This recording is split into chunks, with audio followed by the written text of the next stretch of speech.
Hello, friends. Thank you for joining me for another bonus episode in this series in which I'm sharing our family's experiences in the last year of our daughter Hannah's life, which spanned from February 2008 through February 2009. My desire is to process through the events of those 12 months with a perspective that 16 years has brought, and to point listeners to hope in Jesus along the way.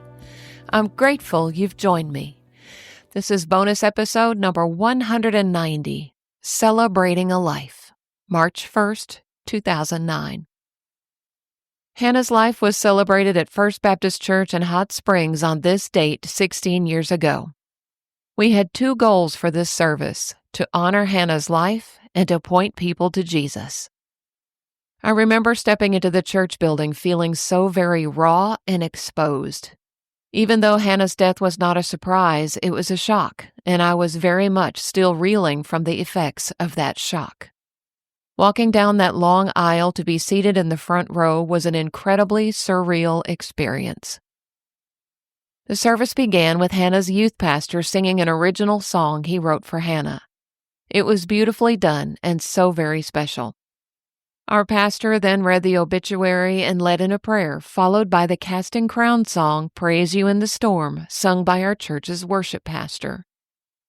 Bethany and Brad each took a turn speaking in tribute to Hannah, followed by the Chris Tomlin song, I Will Rise, sung by a dear friend and Hannah's ophthalmologist.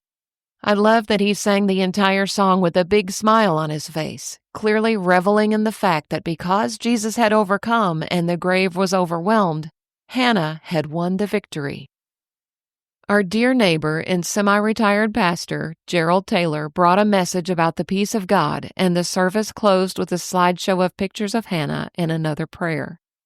The gospel was shared, and the hundreds of people in attendance heard it clearly, some of them perhaps for the very first time.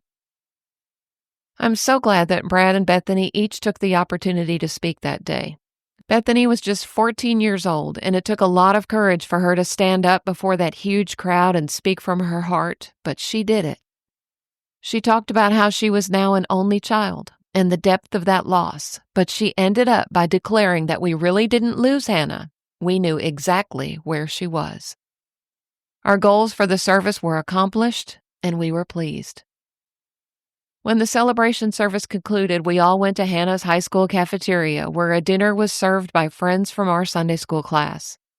So many members of our extended family had traveled across the country to be there with us for this special day, and it was wonderful to have the opportunity to visit with them. Here's Hannah's obituary.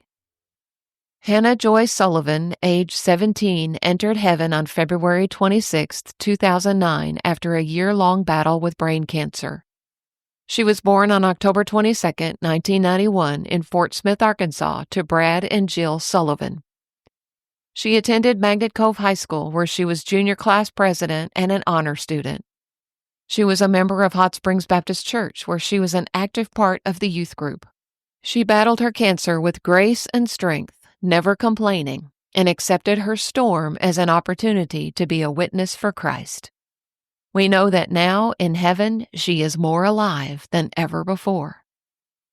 Her family would like to thank the staff of the Arkansas Children's Hospital Hematology Oncology Clinic and the staff of St. Joseph's Mercy Clinic on Airport Road in Hot Springs for the wonderful care they provided to Hannah over the past year. Hannah is survived by her sister Bethany, her parents, Brad and Jill Sullivan, her grandparents, Charles and Nina Sullivan of Van Buren, Arkansas, and Tom and Betty Personaire of Mountain Home, Arkansas, and a host of loving aunts, uncles, cousins, and friends. Visitation will be Saturday, February 28th from 6 to 8 p.m. at Hot Springs Baptist Church, and a celebration of her life will be held on Sunday, March 1st at 2 p.m. at First Baptist Church of Hot Springs. There will be a private family burial on Monday, March 2nd, at Mount Zion Cemetery in Briggsville, Arkansas. Arrangements are by Hot Springs Funeral Home. I'd also like to share a poem that was included in the funeral program that day. It was written by our school nurse, and it really captures our Hannah. It was titled, Hannah, Beautiful Hannah. Hannah, beautiful Hannah, with your big bright smile, we know at first glance you know who holds tomorrow and who holds your hand. The way you carry yourself and respond to others shows us you know who holds tomorrow and who holds your hand. The way you lift others up even in your hour of need shows us you know who holds tomorrow and who holds your hand.